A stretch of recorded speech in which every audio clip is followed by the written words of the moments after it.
મિત્રો આપણે છે ને ભાઈ એકદમ જંગલવાળા વિસ્તારમાં આવી ગયા છીએ અને ભાઈ અહીંથી છે ને કંઈ ખબર નથી પડતી. મિત્રો સાચું કહું ને, પહેલાં છે ને અમને એ રસ્તો જોઈને બીક બહુ લાગી, કારણ કે ભાઈ આપણે છે ને આ ગામમાં પહેલી વાર આવ્યા છીએ. આ એરિયા અમારે અજાણ્યો છે અને એ ભાઈ અમને પહેલી વાર મળ્યા એટલે આપણે બીક લાગી ભાઈ. અને રસ્તામાં એવું વિચાર્યું અમે કે બાઇક આપણે અહીંથી પાછું વળાવી લઈએ. આ ભાઈનું ગામ છે, કેવું અમરાપુર ગામ છે. પહેલાં તો ભાઈ ખરેખર થોડીક બીક લાગી, વચ્ચે ઓલો કાસો રસ્તો આવ્યો ને એમાં.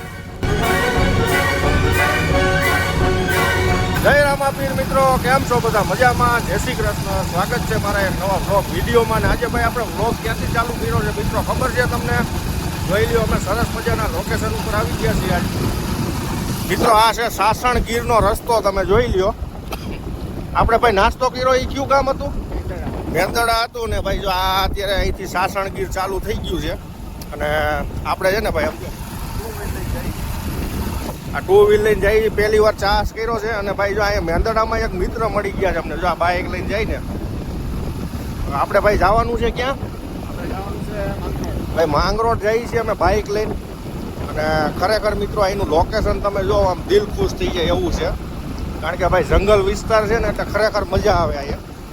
તો કન્ટિન્યુ આપણા વ્લોગમાં બન્યા રહીજો. આપણે જવાનું છે પહેલાં અહીંથી આવડું કયું ગામ ભાઈ જઈએ છીએ આપણે? ગળું ભાઈ સાસણગીરમાં આવ્યું અને ત્યાંથી જઈશું આપણે માંગરોળ. અને જો આ અમારા મિત્ર એક મળી ગયા છે. જો આ ભાઈ મળી ગયા છે અમને. કેમ છો ભાઈ? મજામાં? જો ભાઈ આ અમારા અહીંયા એક મિત્ર મળી ગયા છે અને એ અમને રસ્તો બતાવે છે, કારણ કે આપણે અહીંયા અજાણ્યા છીએ, પહેલી વાર આવ્યા છીએ આ બાજુ. તો કન્ટિન્યુ બન્યા રહીજો આપણા વ્લોગમાં. મળીએ આગળ. તો મિત્રો એનું ભાઈ લોકેશન તમે જો, એક નંબર વ્યૂ આવે છે.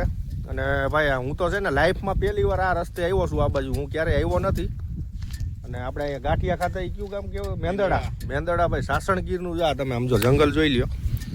જો આ રીતનું અહીંનું વ્યૂ આવે. અને આ છે ભાઈ આપણે મામાનો છોકરો છે રેસામડી ગાલોરથી. કેમ છે ભાઈ? મજામાં? જો આ ભાઈ મને લઈ જાય છે અત્યારે ગળું જવાનું છે ગીરમાં, અને ત્યાંથી ભાઈ માંગરોળ જવાની વાત કરે છે. અને આ માણકી લઈને જવાનું છે. હવે થાય હાસું વાત તો લગભગ થાકી જવાના છીએ. અને જોઈ લ્યો તમે અહીંનો રસ્તો જો, ખાલી નજારો જોઈ લ્યો. એક નંબર વ્યૂ આવે છે ભાઈ. જો આપણે બાઇક લઈને ઊભા રહી ગયા વિડીયો ઉતારવા માટે. અને આ બાજુ છે ને ભાઈ બધા કેસુડાના ઝાડ છે, જોઈ લ્યો તમે. અને ઉનાળામાં છે ને ભાઈ જો અહીંયા ફૂલ આવી ગયા છે. જો આ કેસુડાનો આનો રંગ બને, જો આ દેખાય છે. તો ભાઈ સાસણગીરનું આવું કંઈક લોકેશન છે, તમે જોઈ લ્યો. તો ચલો મિત્રો બન્યા રહીજો આપણા વ્લોગમાં. હજી ભાઈ જાજો પલો કાપવાનો છે આપણે, તો કન્ટિન્યુ. મિત્રો આપણે છે ને ભાઈ એકદમ જંગલવાળા વિસ્તારમાં આવી ગયા છીએ અને ભાઈ અહીંથી છે ને કંઈ ખબર નથી પડતી, કારણ કે ઓલા ભાઈ અમને તમને હમણાં વિડીયોમાં બતાવ્યા. એ ભાઈ અમને જો આ સુમસાન રસ્તામાં અમે સીધો જે હાઈવે લાગતો હતો ને ત્યાં એ ભાઈ ના પાડે છે કે તમે અહીંથી હાલો. અને ભાઈ ખરેખર અમને છે ને બીક લાગે છે, કારણ કે ભાઈ આપણે અજાણ્યા છીએ અને એ ભાઈને આપણે પહેલી વાર મળ્યા છીએ અત્યારે. તો અમારે જવાનું હતું આમ સીધા રસ્તેથી, તો એ ભાઈ પરાયણ આ રસ્તેથી હલગેર્યા છે. હવે રામ જાણે ભાઈ આપણે લાગે છે બીક. એ ભાઈ છે ને પાછળ આવે છે, કદાચ તમને દેખાશે નહીં.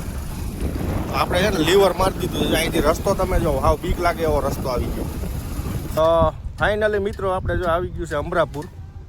અને બોર્ડમાં લખ્યું છે અમરાપુર સરકારી. જોઈ લો તમે, જો અહીં બોર્ડમાં લખ્યું છે અમરાપુર સરકારી. અને મિત્રો સાચું કહું ને, પહેલાં છે ને અમને એ રસ્તો જોઈને બીક બહુ લાગી, કારણ કે ભાઈ આપણે છે ને આ ગામમાં પહેલી વાર આવ્યા છીએ. આ એરિયા અમારે અજાણ્યો છે અને એ ભાઈ અમને પહેલી વાર મળ્યા એટલે આપણે બીક લાગી ભાઈ. અને રસ્તામાં એવું વિચાર્યું અમે કે બાઇક આપણે અહીંથી પાછું વળાવી લઈ, પણ તોય છતાંય ભાઈ થોડીક જીગર રાખીને આપણે ફૂલ સ્પીડમાં બાઇક અહીંયા પહોંચાડી દીધું છે. ફાઇનલી આ ગામ આવી ગયું છે અને અહીંયા ભાઈ હાઈવે રોડે આવી ગયો છે, જોઈ લો તમે. આ હાટીનું માળિયા કહેવાય, માળિયા તરફ આપણે જવાનું છે. અને એ ભાઈ હજી ક્યાંય દેખાતા નથી. જો આ જંગલવાળો રસ્તામાંથી અમે આવ્યા. જો આવ્યા ભાઈ, એ ભાઈ ઘા આવે છે. જો આવી ગયા છે. તો ખરેખર ભાઈ છે ને પહેલાં બહુ બીક લાગી અમને. અને ફાઇનલી જો આ ભાઈ આવી ગયા છે. આ ભાઈનું ગામ છે, કેવું અમરાપુર ગામ છે. પહેલાં તો ભાઈ ખરેખર થોડીક બીક લાગી, વચ્ચે ઓલો કાસો રસ્તો આવ્યો ને એમાં, પણ કાંઈ વાંધો નહીં. હવે છે ને જો આ હાઈવે આવી ગયો છે એટલે આપણે ટેન્શન નથી. તો કન્ટિન્યુ આપણા વ્લોગમાં બન્યા રહીજો. મળીએ આગળ.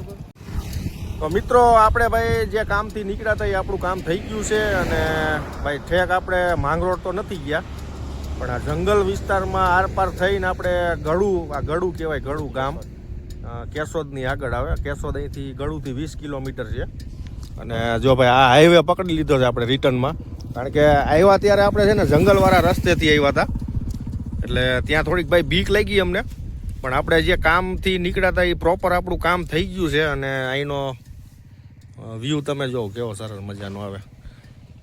અને અત્યારે લગભગ 4-5 વાગી ગયા છે તો ભાઈ હજી છે ને અમારે અહીંથી 120 કિલોમીટર હાલવાનું છે. ઠંડી લાગવાની છે, અત્યારથી લાગવા માંડી છે. અને આ ભાઈ જો એમનામ આવતો હતો ભાઈ મેં જેકેટ એને પરાયણે લેવડાવ્યું છે, લીધું છે ને લ્યા જેકેટ લઈ લીધું છે એટલે વાંધો નહીં આવે. હવે ભાઈ અહીંથી કેશોદ નજીક આવી ગયું છે એકદમ, તો હાલો જઈશું ભાઈ એટલે મોડું ન થાય અને ફાઇનલી આપણું કામ પ્રોપર થઈ ગયું છે તો કન્ટિન્યુ. તો મિત્રો આપણે આવી ગયા છીએ જુનાગઢ. અત્યારે જોઈ લો આપણે આ ચક્કરબાગની સામે ઊભા છીએ અને જુનાગઢનો નજારો કંઈક આવો છે. સરસ મજાનું લોકેશન છે અહીંનું.